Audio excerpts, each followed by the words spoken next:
చుక్కలు లేని ఆకాశం లేదు, కష్టాలు లేని మనిషి లేడు. ఫ్రెండ్స్, స్నేహం మనం అందరితో చేయలేము. మంచి స్నేహం దొరకాలంటే ఒక యుగం పడుతుంది. మంచి స్నేహం దొరికిన వాళ్ళను ఎప్పటికీ బాధ పెట్టుకోకండి ఫ్రెండ్స్. వాళ్ళను బాధ పెట్టుకుంటే మీరు చాలా బాధలే పడతారు తప్ప సంతోషాలు ఉండయి. మనకు ఇష్టమైన వాళ్ళు మనకు ఏమైనా తెచ్చిస్తే చాలా సంతోషంగా ఉంటుంది. అవునా ఫ్రెండ్స్? గాయం మాత్రం నాకు కొత్త కాదు, కానీ ఈసారి మాత్రం గాయం గుండెల మీద తగిలింది.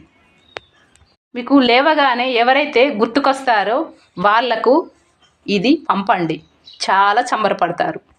10 లక్షలు అప్పు ఉన్నా మనం బతకచ్చు, కానీ 10 మంది ఏడుపు మన మీద ఉంటే జీవితంలో బతకలేము. ఫ్రెండ్స్, నాకు తెలిసి గుణాన్ని మించిన అందం ఈ లోకంలో లేదు. ఆ గుణం మంచిగుంటే ప్రతి బాట పూల బాటే అవుతుంది.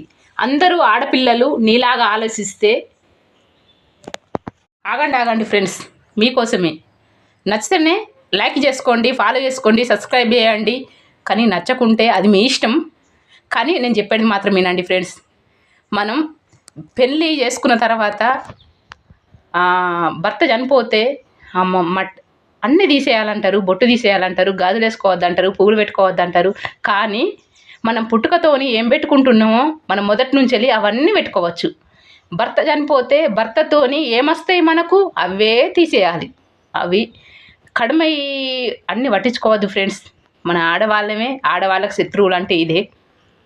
కానీ మనం భర్త మట్టలు పెడతాడు, అది తీసేయచ్చు, పుస్తలు కడతాడు, అది తీసేయచ్చు. కానీ బొట్టు మనమే కదా మనం పెట్టుకుంటాం. మనకి 21 రోజు అయినోలే మన తల్లిదండ్రులు పురుడు చేసి మనకు బొట్టు పెడతారు, అది తీసేయద్దు ఫ్రెండ్స్. మనం పెళ్ళి అయ్యేటోళ్ళే పాపిట్ల బొట్టు పెట్టుకుంటారు, పెళ్లి కానోళ్ళు పెట్టుకోరు. అది పాపిట్లో పెట్టుకోవద్దు బొట్టు.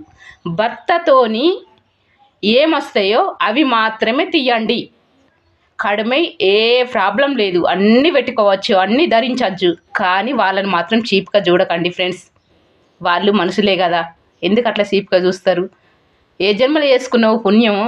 మనం ఆడజన్మెత్తుడు, ఆడోళ్ళం అంటే అది భగవంతుని లెక్క, దేవత లెక్క తెలుసా? దేవుణ్ణి మనం ఎట్లా పూజిస్తావో ఆడవాళ్ళు కూడా అంతే.